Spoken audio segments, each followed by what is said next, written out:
Selamat petang, salam sejahtera. Isu yang mengejutkan Muhyiddin Yassin pada kali ini ialah apabila GRS secara muktamad menggugurkan keahlian bersatu daripada gabungan tersebut. Kali ini kita memang gembira dengan perkara dan keputusan ini kerana dengan keputusan ini kita dapat melihat secara totalnya, secara keseluruhannya dan secara muktamadnya GRS menjadi parti lokal, parti original Sabahan yang hanya menggabungkan parti-parti tempatan Sabah. Jadi dengan ini kita dapat melihat bahawa komitmen kerajaan negeri Sabah membentuk En Blok Borneo semakin kelihatan mantap. Saudara-saudara, sebelum kita teruskan ulasan kali ini, jangan lupa tinggalkan komen kamu juga dan tekan butang subscribe untuk mendapatkan isu-isu terkini daripada channel saya ini. Baiklah, sebentar tadi saya membaca tweet daripada Raja Petra. Beliau men-tweet mengatakan bahawa kerajaan persekutuan makin lemah kerana ini kali pertama Sabah dan Sarawak mempunyai kuasa untuk bersuara. Masanya untuk Sabah dan Sarawak bersuara, kata beliau. Saya menyanggah apa yang dizahirkan oleh Raja Petra ini. Sebenarnya bukan kerajaan pusat yang menjadi lemah.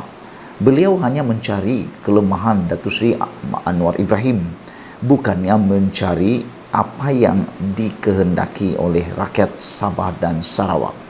Sebenarnya apa yang disuarakan oleh rakyat Sabah dan Sarawak melalui pembentukan GRS dan juga GPS ini bukan kerana kelemahan kerajaan pusat. Lihat saja pada GPS. GPS sudah muncul dan wujud sejak sebelum Datuk Seri Anwar Ibrahim menjadi Perdana Menteri lagi. Makna kata, ini bukan kerana lemahnya kerajaan pusat, tetapi kerana kesepaduan bersatu padunya parti-parti tempatan yang ada di Sarawak. Dengan kata lain, ini semua bukan kerana hasil rentetan dari kerajaan pusat, tetapi yang berlaku di negeri Sarawak itu sendiri. Jadi apa yang berlaku oleh kerana GPS merupakan gabungan parti tempatan yang tidak membenarkan parti luar Sarawak masuk dan bergabung dengannya, maka mereka bebas untuk bersuara. Itu yang menyebabkan GPS kuat, bukan kerana kerajaan pusat yang lemah. Jadi maknanya, kalaulah kita setuju dengan apa yang Raja Petra kata, anda setujulah bahawa Muhyiddin Yassin pun lemah, Ismail Sabri Yaakob pun lemah kerana GPS jadi kuat. Itukah maksudnya? Tapi dengan kuatnya GRS, ini menunjukkan bukan lemahnya Anwar Ibrahim, tetapi kerana kuatnya kerjasama antara parti-parti, persefahaman antara parti-parti tempatan di Sabah. Bukan kerana kekurangan, bukan kerana kelemahan Datuk Seri Anwar Ibrahim. Tapi di sinilah kita melihat kekuatan dan juga betapa hebat dan baiknya Datuk Seri Anwar Ibrahim dalam memperdulikan keperluan Sabah dan Sarawak. Adakah RPK atau Raja Petra Kamarudin mengatakan bahawa kepimpinan sebelum ini, contohnya Datuk Seri Najib Tun Razak, Tun Dr. Mahathir Mohamad, yang kurang melayan suara daripada rakyat Sabah, suara daripada parti-parti Sabah? Adakah itu yang dimaksudkan kawalan? Adakah itu yang dimaksudkan kekuatan pemerintahan di persekutuan oleh Raja Petra? Sebenarnya saya tak setuju. Ini semua bukan kerana kekuatan atau kelemahan di persekutuan, tetapi kelemahan di parti tempatan Sabah itu sendiri. Apabila kerajaan tempatan ataupun kerajaan Sabah yang ada sekarang ini melalui GRS menjadi kuat, itulah yang suara menjadi kuat sebenarnya. Jadi oleh sebab itu, saya sangat setuju dan saya sangat kagum dengan apa yang dibuat oleh GRS sekarang ini apabila GRS menggugurkan keahlian bersatu dan mengekalkan pula Haji G sebagai pengerusi GRS. Sangat tepatlah Haji Ji menjadi terus pengerusi JRS kerana beliau sebagai kedudukannya sebagai Ketua Menteri Sabah. Siapa lagi yang layak menjadi pengerusi JRS selain Ketua Menteri Sabah sendiri? Itu yang terbaik, betul tidak? Kalau kamu tidak setuju, tinggalkan juga komen kamu. Jika kamu setuju dengan apa yang saya kata ini, maka Anda boleh tinggalkan juga komen kamu. Kenapa kamu setuju? Pada pendapat saya, sudah tiba waktunya parti tempatan di Sabah yang berusaha memimpin Sabah.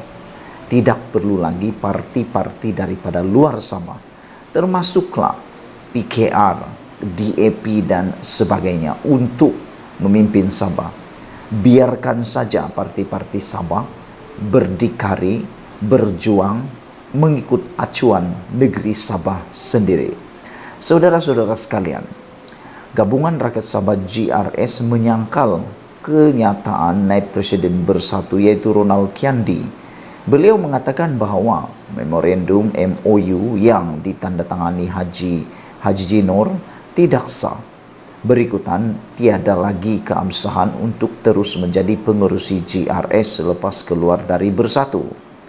Timbalan pengerusi JRS Maximus Ongkili berkata, kerana Haji Ji dikekalkan sebagai pengerusi JRS, manakala keanggotaan bersatu dalam gabungan itu telah digugurkan. Saya selaku timbalan pengerusi JRS telah mempengerusikan mesyuarat ahli Majlis Kerja Tertinggi JRS pada 9 Disember lalu, kata beliau. Mesyuarat itu telah mengekalkan Haji Ji sebagai pengerusi JRS dan menggugurkan keanggotaan bersatu sebagai ahli badan gabungan dalam JRS, kata Ongkili dalam kenyataan hari ini.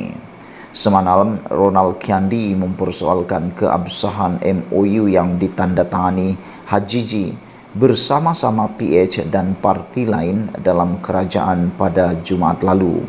Saya menegaskan bahawa Haji Ji yang dilantik sebagai pengerusi JRS atas kapasiti beliau sebagai Ketua Bersatu Sabah sebelum ini tidak lagi mempunyai keabsahan untuk kekal sebagai pengerusi JRS oleh kerana tindakan beliau keluar bersatu, kata Ronald Kiandi.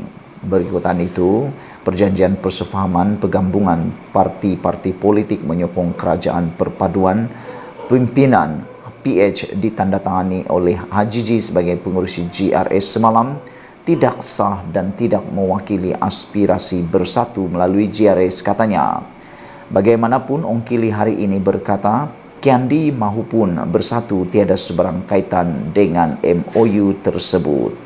Sekian dulu untuk kali ini. Jangan lupa kamu tinggalkan komen Anda, tekan butang subscribe. Malaysia kita punya, kita jaga sama-sama, cintai Malaysiaku. Bye-bye.